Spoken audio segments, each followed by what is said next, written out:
You already know what time it is. It's your boy DJ Richie Skye back with some tea, interviews, recaps, and more. And be sure to check the links in the description of this video for trips, for books, one-on-one sessions, and more. Now let's get into the tea.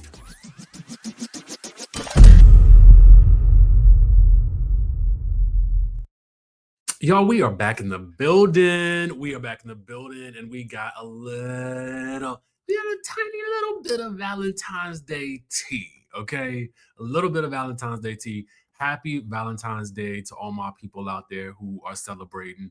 And if you don't have a Valentine, that is okay. Go and save some money. Take yourself out today. Have a treat on yourself, okay? Treat yourself. All right. So with that being said, make sure you guys subscribe to the channel, hit that notification bell button, and join the community of people who are commenting in the comment section down below, because the comments be lit, okay? The comments stay lit. Shout out to our also 2 new Rich Life members who joined last night. We are changing lives over there. If you haven't tapped in, I don't know what you're waiting on, but I mean, are you tired of being sick and tired? Are you trying to make a little bit of extra money and save some money on deep discounts on vacations, travel, lifestyle, and get paid from your lifestyle? If that's you, then tap into the Rich Life. 202-918-3386. Now, basketball wives. We haven't talked about basketball wives in a minute. Not quite a minute. But I missed this tea a couple of days ago because I was down with whatever flu was going around. But Ming Lee and Tai Young are joining Basketball Wives. Now, where do we know Tai Young from? And where do we know Ming Lee from? I was not a person who actually was really in the know about Ming Lee, but when I did a quick cursory search of, and I remember them sort of mentioning her name when it was time to discuss the Real Housewives of Atlanta, and I'll show you why this is important. So let's go back, because I think that a lot of us thought that she was going to be going to the Real Housewives of Atlanta because of her close connections with some of the castmates, right? So if you go here, you will see, of course, she's got all the, all the hot girl necessities, you know what I'm saying? All the hot girl posts, you know what I'm saying? But when you continue to dive deeper and deeper down, you will see her posted with people like Candy. You will see her posted up with not only Candy, but like Akila, who we thought was going to be brought on the show via Kenya. You will see her with Monyetta, as you can see right here, who was also featured, as a friend of. You will see her with Kenya as well. So I just kind of felt like she was a shoe-in. And I felt like we've seen her also with Porsha, but I can't quite remember. So for me, I was like, okay, I could see her fitting into that group. But to end up going to Basketball Wives is very interesting indeed. And it may be in association with Tai Young. Now, where do we know Tai from? Where do we know Tai Young from? Well, Tai was formerly with Love and Hip Hop's Mimi Faust, but that relationship fizzled out. And so then, as you will recall, there was a rumored friendship, and we'll put the alleged badge up here, with Real Housewife of Atlanta, Drew Sidora. So that would have made for an interesting mix with Ming joining Atlanta with any associations with Tai, especially considering the alleged Drew connection, if you recall. So we dive further deeper into this and we see actual video footage of the basketball wives ladies here. Now, the blonde wig right there, I'm assuming is supposed to be Ming. I can't tell from the side, but we also see Ty sitting opposite over there. And so we see Brandy, we see Jennifer, and we see, of course, Jackie. So, hmm, what say we?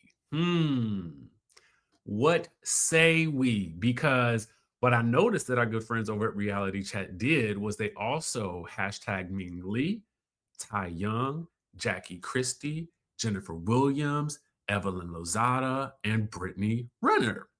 Let me know if you guys are going to be excited about Basketball Wives. I'm sure you guys will watch it and hate watch it, but I'm going to be watching it with a bird's eye view. Let's get into the portion of this where we have got to talk about Porsha and Simon. Let's talk about it. I know. Thanks to our friends over at the Jasmine brand. All right. So it says Porsha is calling out her estranged husband, Simon, and accusing him of engaging in abusive litigation as he continues efforts to block her from filming in their $7 million marital home. All right.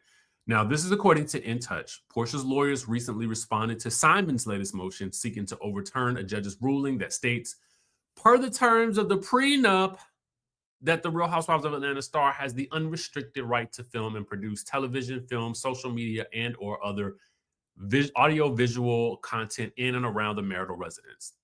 Now, Porsha's attorney is arguing that Simon's ongoing legal efforts are an attempt to hinder her ability to earn a living. He says preventing the wife from filming her day-to-day activities and lifestyle in the marital residence over which she has exclusive possession, use, and occupancy is neither reasonable nor fair. Such a restriction would unjustly hinder the wife's ability to sustain her livelihood and career, which are intrinsically tied to her public persona and professional obligations.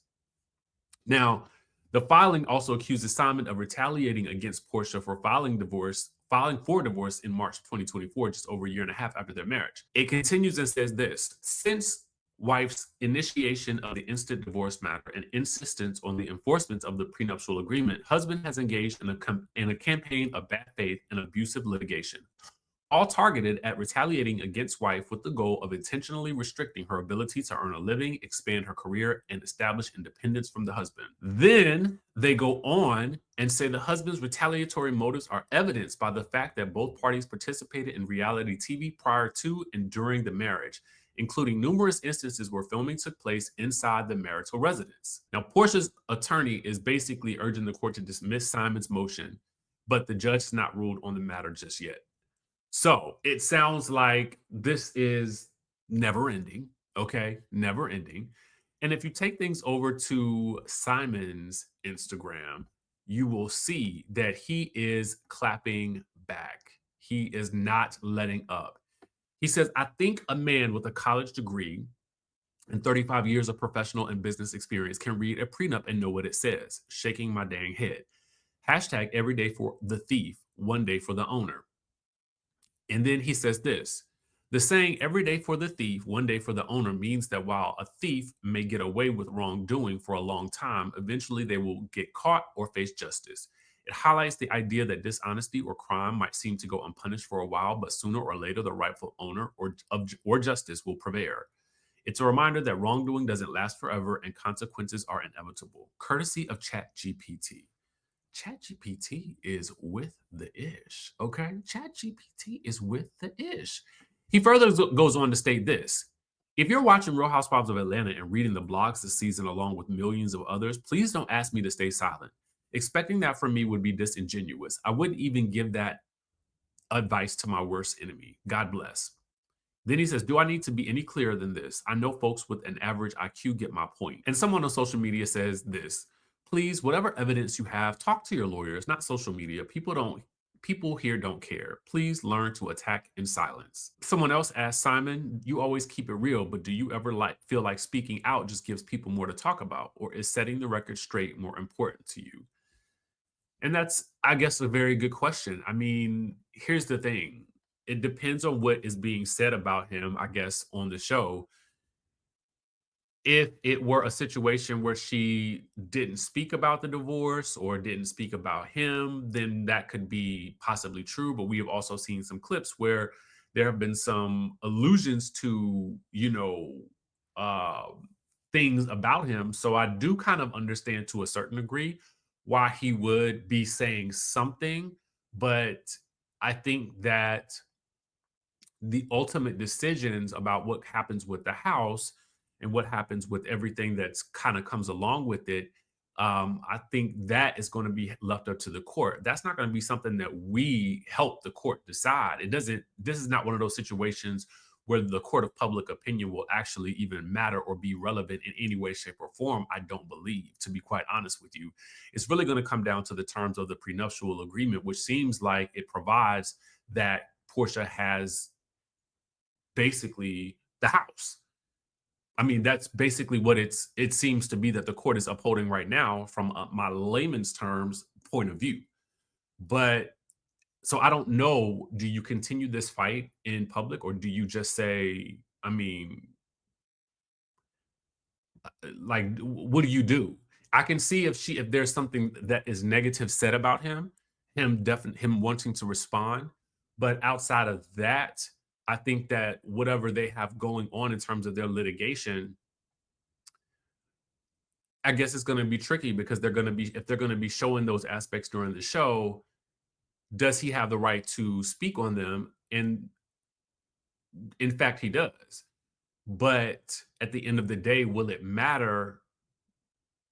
Probably not really in terms of how fast the show is going to be putting out content, right? So you not only have content coming out on Sundays, but you're going to have content coming out during the week.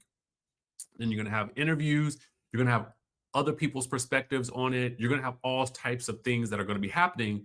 And I don't know whether or not his voice will be lost in the cacophony of information that's coming out from the show and issues that we have to deal with regards to the show. Will Portia's divorce storyline even be that much of a factor for us to be really discussing it every week? Or will we be too focused on the Kenya situation, Phaedra coming in, the new cast members, what they have going on? What will it be? So I don't know how much of what he is saying on social media will really have an impact on much at all. And I think that's really going to be ultimately up to the courts to decide who gets what in the at the end of the day. And it goes back to something that I said earlier in this whole situation with their marriage is that if the business arrangement was that she would were to never to do TV again, then that should, I mean, I don't know if that was specifically written down in their prenuptial agreement. But because she did Portia's Family Matters and he was featured on it, because she did, Stars on Mars, because she did the Real Housewives Ultimate Girls Trip, it didn't seem as though she was really going to be stopping doing much reality TV. And the fact that she was also signing a contract that would bring her back to reality TV, which had to have been in negotiations for quite some time, whether he knew it or did not know it. If he argued that he did not know it, maybe that would be one thing. I really don't know the case, but to be honest with you, I don't if that was hidden from him, I don't know how it was hidden. So let me know what you guys think in the comment section down below. I know I'm tired of beating this horse as well, but it doesn't seem like it's going anywhere. So we'll continue to talk about it until we're tired. How about that? With that being said, I will catch you guys in the next video.